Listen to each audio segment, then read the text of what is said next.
afternoon, Ameen. How are you today? I'm good, Crispin. Yeah, it's been a good day and feeling good. Great. Looking forward to this conversation. Likewise, and thank you so much for investing time in it. I really do appreciate it.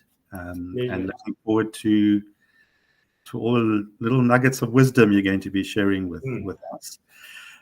Ameen, for the benefit of those who may not know you, would you just want to introduce yourself, please, and just tell us a little bit about you?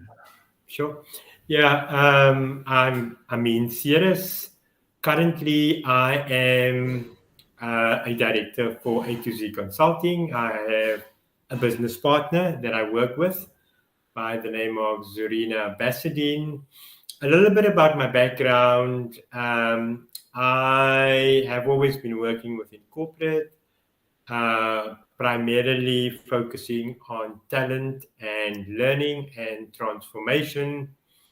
And 3 years ago, I've decided to leave corporate and go on my own.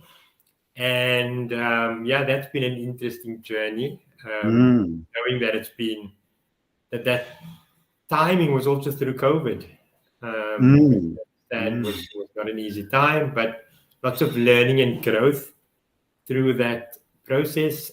Married, have 3 kids. A really avid sportsman. Some of my personal achievements is I've done a few Comrades, couple mhm. of triathlons, and yeah, do quite a bit of marathons. Lovely. Thank you. Lovely, thank you. And that's a nice segue into our conversation this afternoon. For those of you who will be watching the video, this is the second episode that Amin is doing with us. And our theming around both episodes today as well is the leadership lessons we can learn and take from being a Comrades athlete or a marathon athlete. And so I'm just going to dive right into it, Amin, if you're Yes. right with that, please. And just start with a set of questions. They're all kind of interrelated. So Mm. apologies if there are a lot of questions, but I think it's a nice way of starting. So since our last episode, you've now run, if I'm correct, your third Comrade. So it's my fourth Is it Comrade. the fourth one? Yes. Great.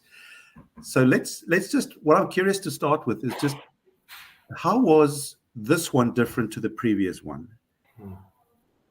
I know there's an up and a down route, but other than that, in what way was it different? And then in particular, I'm curious to understand, how did you approach it differently? Mm. How did you prepare for it differently? Yeah.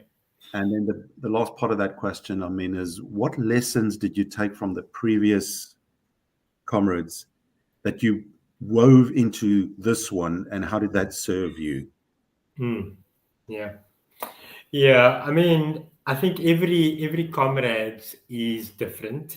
Mm-hmm. Um, specifically how you prepare for it. And I think the preparation centers a lot on what you've learned previously. Mm, mm, Because, yeah, Comrades is certainly a journey.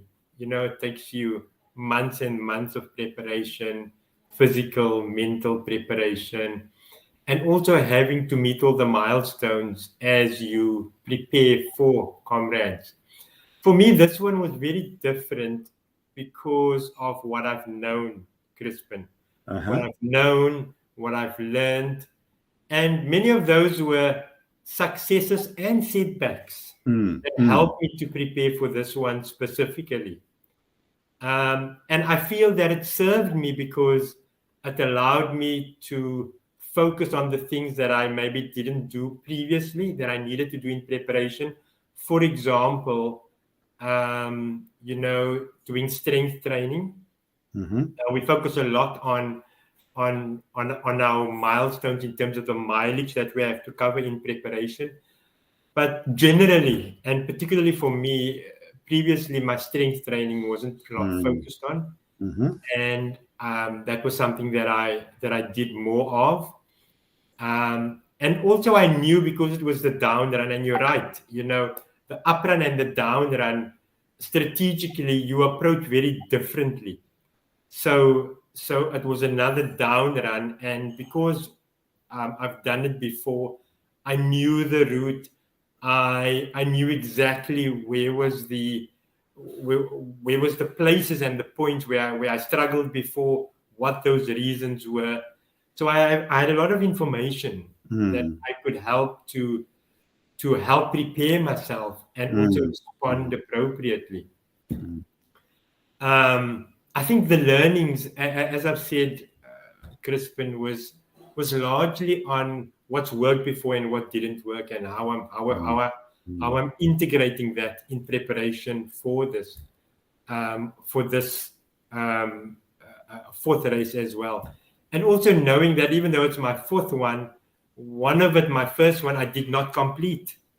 And that probably was the biggest setback for me at the time. But that's where most of the learning happened and most of the preparation that I needed to do in order to be successful with this fourth one. So a lot of information, a lot of knowledge that I had to my disposal. So this may sound oversimplistic, but am I right in saying, and I'm wanting to hook it to a leadership lesson, that I've run it once, I'll just go out there next time and do it exactly the same? And it's almost once an athlete, always an athlete. Yeah. And I'm hearing you say, no, it's not as simple as that. And the fact that I may be a leader in this context with this kind of team now, next time I get a new team or a different context, everything has changed. Yeah. And I need to adapt and prepare for that as well. So it's not a one size fits all. I've done it once and therefore I am it and I can continue the way I've always done it. Yeah. Absolutely, Crispin. And it wasn't the last Comrades that I did. It was the one before that, where the race was run later in the year. The race is normally run in June. 2 years ago, it was run in August. And what it meant that a lot of our training was during winter. Because June and July, a month or two before the training, that's where we do our longest runs, and a lot of the investment in terms of your physical preparation goes into those 2 months. But those are the months, particularly in Cape Town, where it's cold, it's raining a lot, it's wind. You don't want to do that. and like all of us, because we run early morning, when you wake up and the wind is howling outside, and and it's storming, and you just hear the rain falling on the roof, what is your natural reaction? Just to pull the blanket over your head and go back to sleep. But it was a different set of rules. That's the different context. Yeah. Now that's really important for us to take note of. And I was on a call with a client this morning, and we spoke about this principle of complacency. I've done it so many times before. I can just carry on, and that's a fallacy, I think, that no longer holds true in the leadership space. I mean, maybe at a more personal level, you and I had a cup of coffee and we spoke about this particular point. I know there was a controversy at some point around this last event and the cutoff times, and there were a lot of people that missed, if I'm correct, the list missed the cutoff. My question's not so much about that, but given all the preparation and sacrifice and everything that goes into it, and then something goes wrong that's out of your control completely, and you miss the cutoff point and you don't get your medal, and that deep disappointment and frustration and potentially anger and everything that those athletes may have experienced.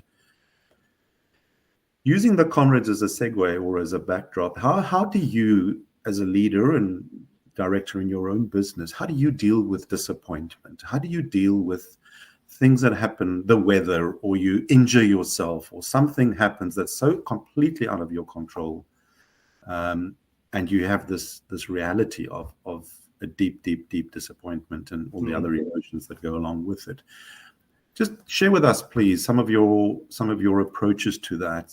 What's worked for you, rituals you follow, mind processes that you deal with to deal with disappointment and setbacks. I mean, I think setbacks is not easy to navigate through, and particularly if you've invested such a lot. Yes, and this is such an example. I mean, you've been saying, yeah, Yeah. Particularly if you've invested such a lot, I think we naturally have an expectation. If I'm going to put in all of the work that is needed, it's going to almost guarantee success. But that's not the case, because, as you're saying, there are certain things that's outside of your control, whether it's the organization of the race, like the cutoffs, and I'll talk about that in a minute. please. But more so, on the day, anything could go wrong. You could just step wrong, and you could, or you could hurt a muscle, or you just do something on the day, or your nutrition is not working. There's just so many things, and those are things that is outside of your control. You don't know.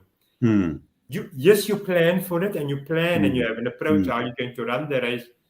But there are certain things that you cannot control, and Comrades is like that, because you're on the road for 11 to 12 hours. Anything could go wrong. As much as you have been meticulous in your planning, your preparation, you have a plan, how you're going to get through every 10 kilometers of that 90 kilometers. But things can go wrong. And what I certainly did, Crispin, when it comes to that, I just needed to know, when I get to the starting line, I need to be ready in the best way that I can. And I needed to have met all my milestones. And that's all that I could do. And there's a saying by the Comrades community. Just being at the starting line is already a victory for you. Because that's the hardest part of going to Comrades. The months and months of training, the months and months of sacrifice, to get to that starting line. And that's why we say the fact that you've gotten here is already a sign of success. I think that when it comes to things like rulings, and where the organizing committee of Comrades, did not follow, how the race was supposed to happen, particularly with the cutoffs. So there's about 5 or 6 cutoffs. You need to be at all of those cutoffs by a certain time. And there's a last cutoff, Crispin, probably about an hour before the race closes, which is a 12-hour race.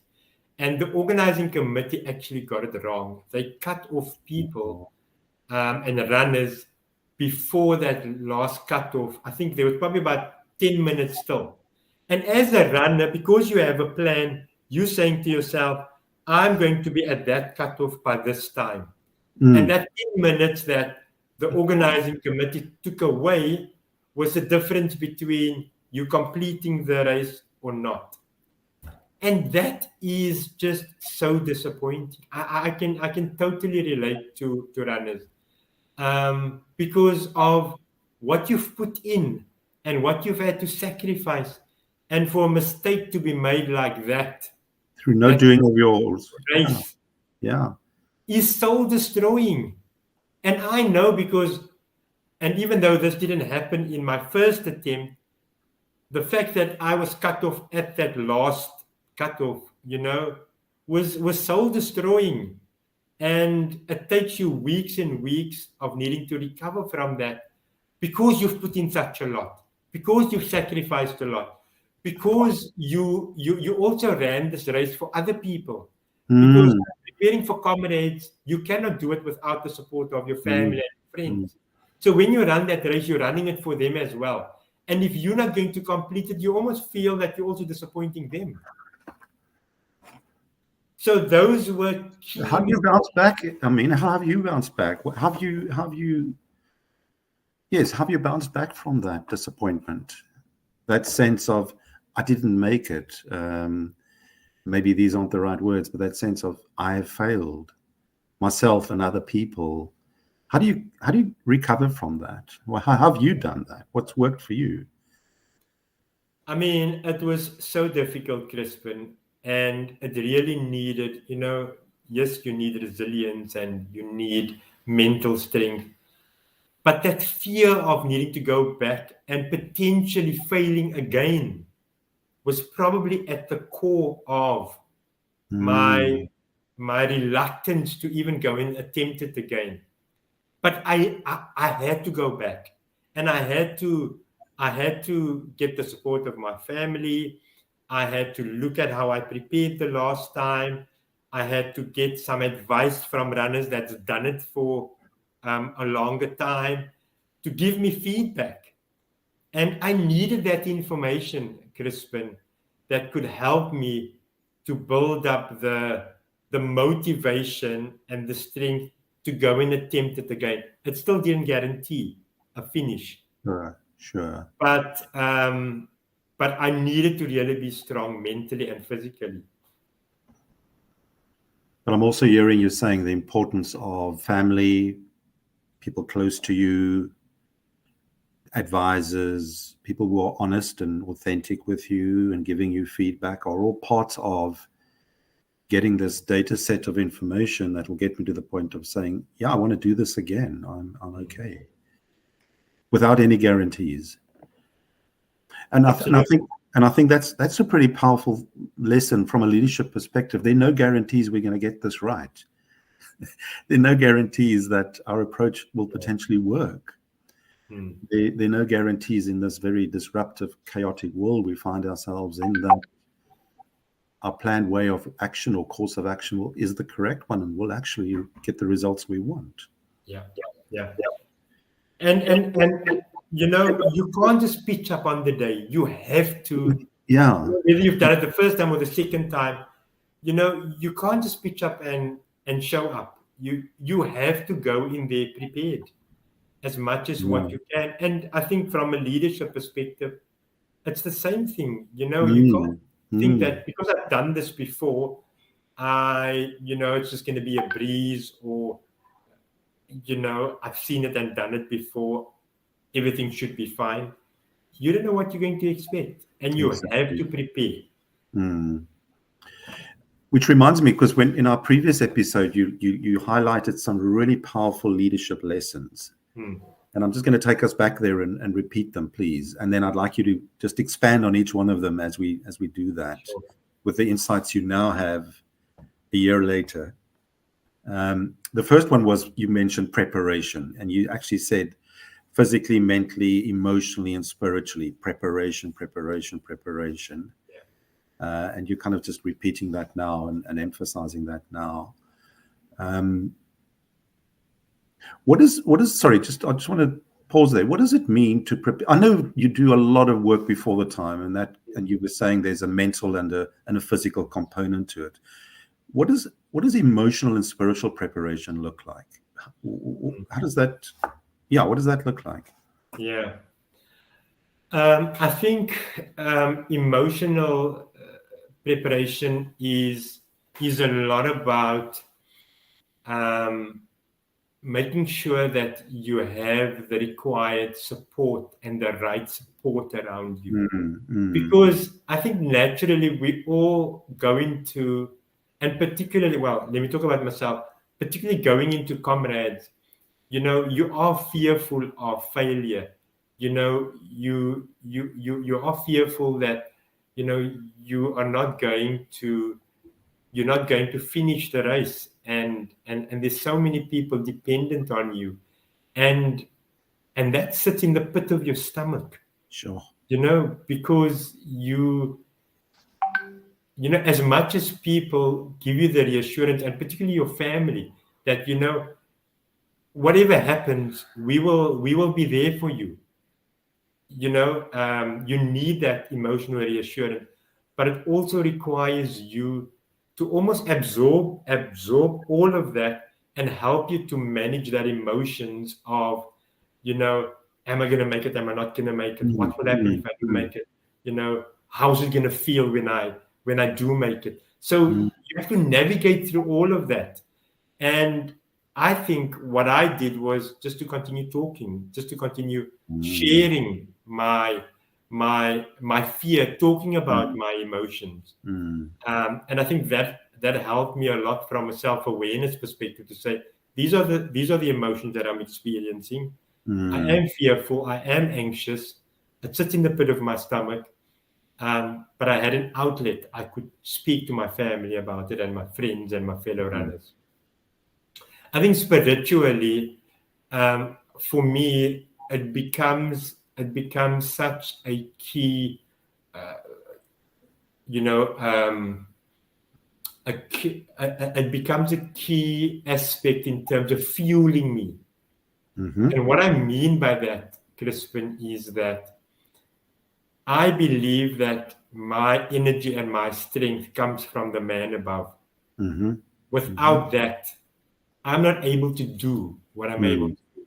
mm. So I need to have an awareness around, Yeah.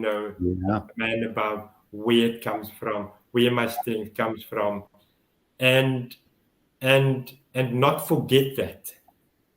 And and also whatever we believe in and whatever God we believe in, we believe it's a God that's always going to sustain you, that is Mm, going to mm, that is going to support you irrespective of what happens. mm, And mm, that spirituality was important for me mm, because if all else fail, I know my God will not fail me. mm, mm, Uh, and I knew I had that as a support as well. And it needed me a lot of the times, because I'm Muslim, I pray 5 times a day. When I do pray, I pray with that level of spirituality, recognizing where my mm, mm, energy, my ambition, my the things that I want to achieve, where it comes from. So that aspect of my preparation was vital to the success of me mm. completing the race.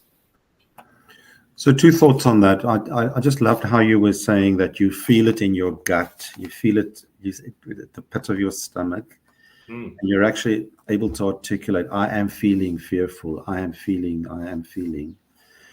Um, I'm just wondering, I haven't heard leaders or many leaders articulate that kind of deep emotion where they are faced with some crisis or some reality or some situation, actually publicly acknowledging, and you were saying you're acknowledging it, you sharing that they are fearful, that they don't know, that they are at a point of this deep emotion.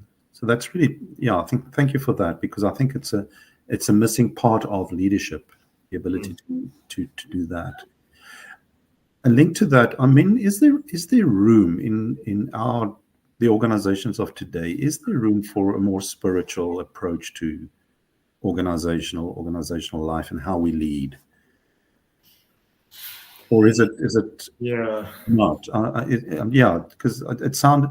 I can hear how important it is for you, and I can hear that it is an anchor for you in terms of Yeah. everything you do, not just preparing for a marathon. Is there space and place for it in the organizations of today? Mm.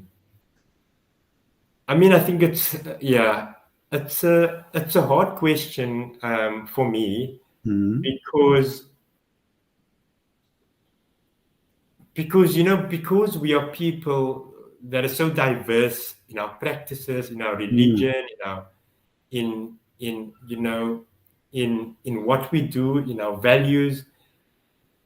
It's so difficult for me to say that spirituality mm, should become an aspect in organizations that mm, will help ground people. It certainly helped ground me, and mm, you're absolutely right. It's my anchor. It's where I go back to. mm. But for others, it might be something else that they anchor themselves with. Yeah. So, yeah, I think I, I think it would be hard because we are just so diverse and so different. Yeah. And Yeah. spirituality for other people might mean something very different to the way I practice spirituality. Yeah. No, I understand that. And there's also the recognition that spirituality is also this deeper connection with something beyond and bigger than ourselves. Some moral reality that guides who I am and how I do what I do. Some deep sense of purpose and values and morals in that. Yeah, it's just something that you mentioned that got me thinking about that. But yeah, Crispin, I just want to say, No. but I think it's, particularly from a leadership perspective, I think it's such an important question to ask, because when you look at the leader, you look for, what I look in a leader for are things like, is this person grounded? Is this person Yes. connected to something Yes. much more broader? Yes. Because for that for me brings substance and it brings Mm. depth Mm. in the leader itself. Mm. And we know spirituality can be practiced in so many different ways. Yes. To your point, it can Yeah. be practiced into something that you just believe in. It doesn't have to be Mm. a God. Mm. Mm. So it's just so vast and broad, Yeah. to encapsulate that and bring it into an organization, I think is going to be, I think it's going to be very difficult. And we're just too diverse. Mm. Mm. But I think we're onto something. Let's explore that further. Yes. Yeah.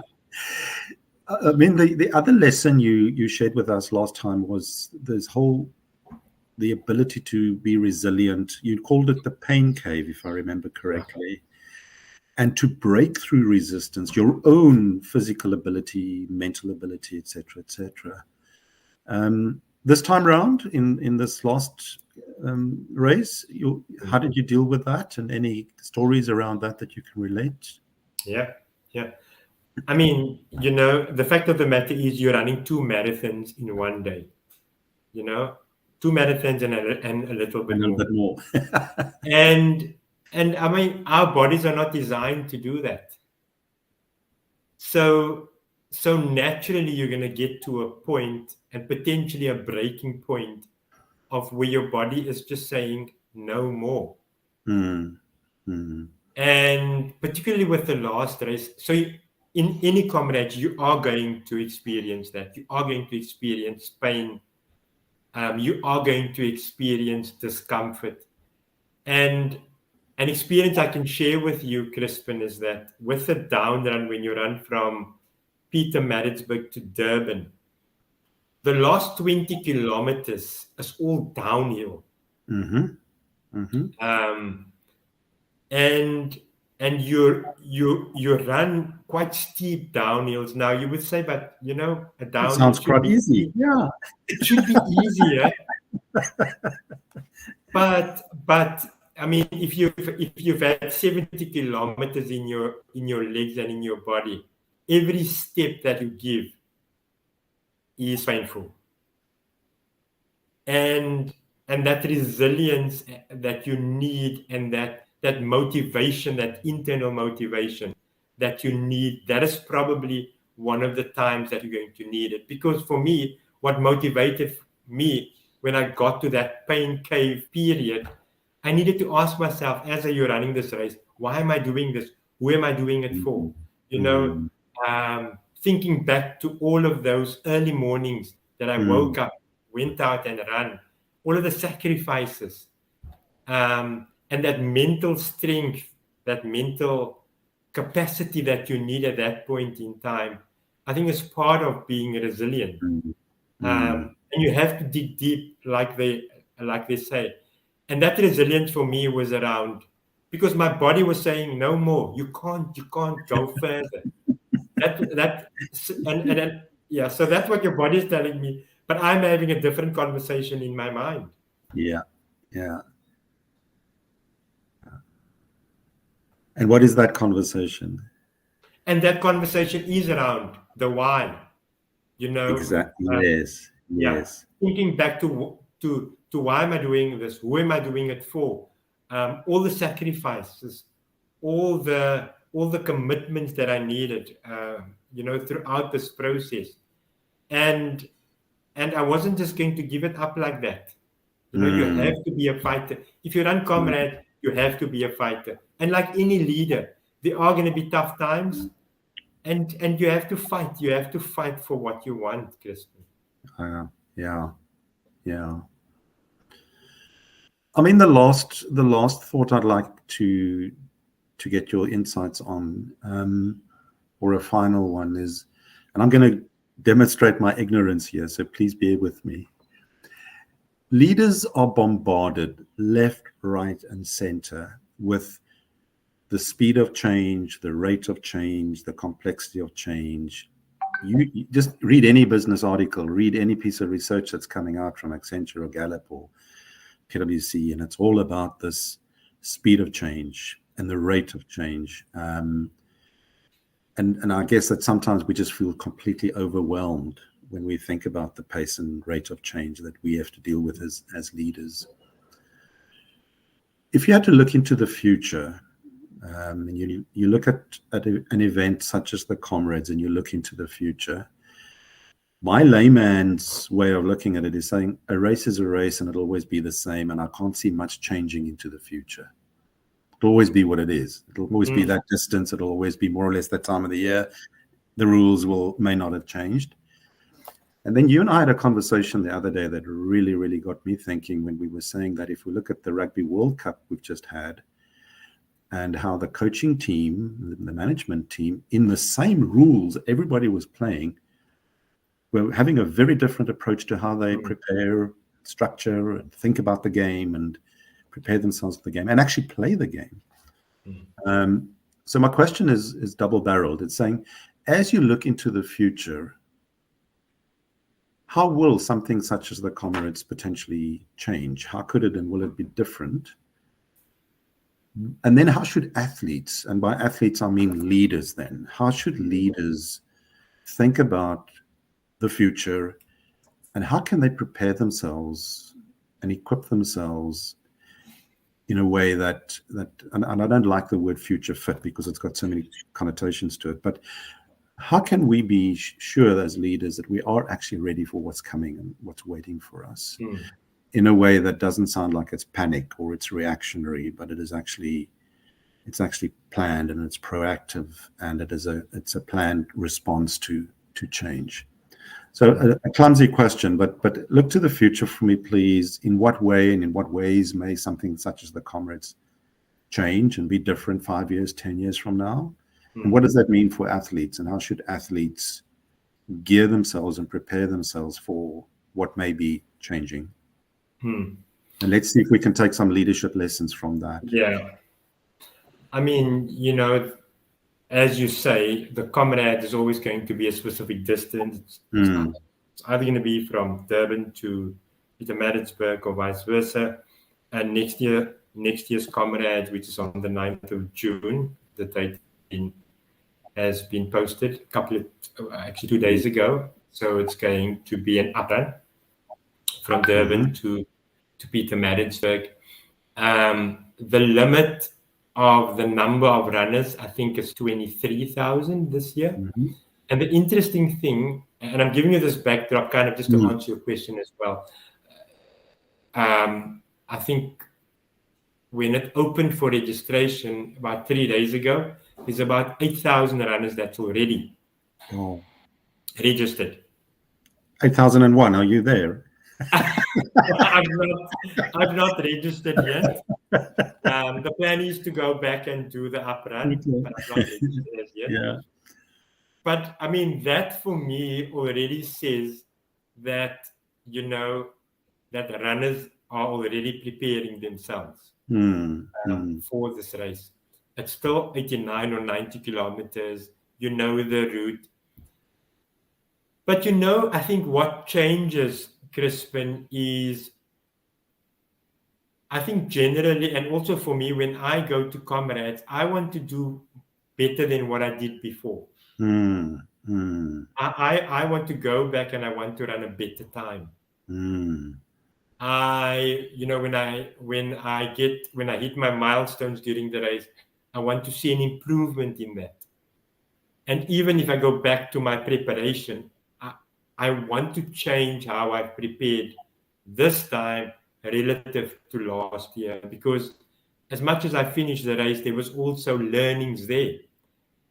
And I think the change that Mm, needs to mm. happen, there's definitely a change that needs to happen. Is going to be centered a lot around what you want to achieve, because the race is still the race. The mileage is still the Yeah, mileage that you need to cover. yes, But yes. what is it that you set for yourself as a goal? You Mm, know, mm. and if you set yourself a goal, how are you going to make adjustments in preparation for that so that you can Mm, achieve it? And mm, that for me shows progress personally for mm, Comrade. mm, I want to go there and I want to run a better time. I mm, want to have an improved performance.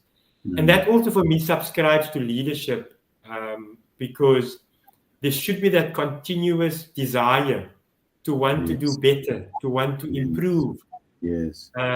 you know, to develop certain skills that can help you to do better the next time. And I've got the platform for that through my experiences, what I now know, Mm, what I've learned. mm. And I think there's a lot of associations to how leaders should also take up the challenge to continuously reinvent themselves. And Yes, don't think that if I'm good at doing something now and I'm getting all the accolades, I've achieved my goal. I think, you know, you're right. I think you can't, yeah, as a leader.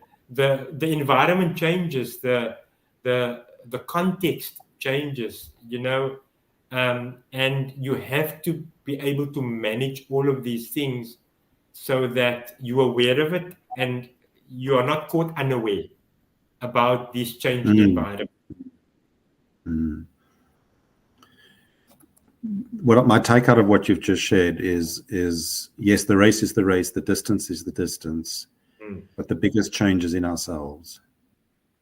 Yes. Yeah. It's in our thinking about us in that situation, what we're doing there, why we're there, what we wanted to get out of it, and how that need, not the need, that motivation to want to be better at something. I want to be a better version of myself than I was Yeah. yesterday.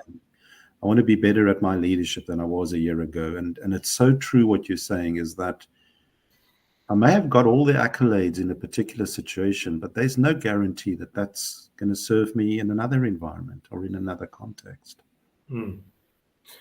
Mm, Absolutely. And I think as leaders, Crispin, you know, we work within communities. We yeah. work, you know, with networks, with partners, with, you know, we have associations with other leaders. And Mm, how do you also start to give back?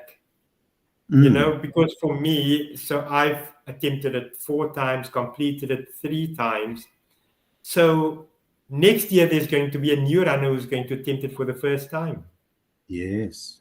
Yes. And how do I now impart my knowledge to that person through my Yeah. successes and my failures to also start giving that person information? You know, yes, I can't run Mm, his race, but I can share some of my wisdom, mm. um, and that could potentially serve that person when that person goes and do the race. This may not sound right. I mean, but what I'm also hearing you saying is that next year it'll be your fifth one, but Yes, it'll be the first. It'll also be the first one because yes, it's a it's, new race, it's a new and race. nothing in the past in terms of achievements other than the lessons learned and the working with those lessons learned and the need to improve. But other than that, it's a new race. So it's a first time every time almost in a way. Yeah, yeah, absolutely. So you can't take it for granted. You know, Yeah, yeah, yeah. you can't take anything for granted, especially something like the Comrades. And yeah, so go there as if it's your first time, and really doing the best that you can. If you can. Ameen, thank you. I know, or I'm aware of the fact that A to Z does an incredible amount of good work in the leadership space. Yeah. And you're on the forefront of some incredible development and facilitation and impactful work in the leadership space across multiple sectors. Based on this conversation and all your experience as a leader and as a business person, and also now as an athlete, where we are in our country at the moment and everything we're experiencing, what's your one message you would leave or like to leave with leaders, or one message for leaders in our country at the moment? And because I had the opportunity to work with so many leaders, you know, through A to Z and also previously, but particularly now, Crispin, because we live in a time where the requirement for leaders are just so different, and it does require a different kind of leader. It doesn't require a one kind of leader, because the world is too disruptive. It's too uncertain. There's just so much ambiguity. You don't know what you're going to expect. And as I've said earlier, you can't expect something to happen in the same way that you thought it happened the last time. Chances are as highly unlikely. So you have to, as a leader, you have to approach it in a way, through a level of curiosity, a level of exploration, a level of sharing, a level of collaboration, working together.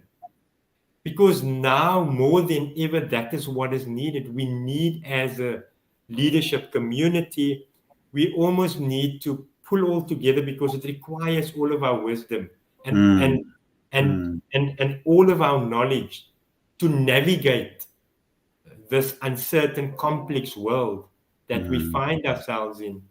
And I'm saying, as a leader, my message is, do not think that you can solve it yourself as an individual. You can't.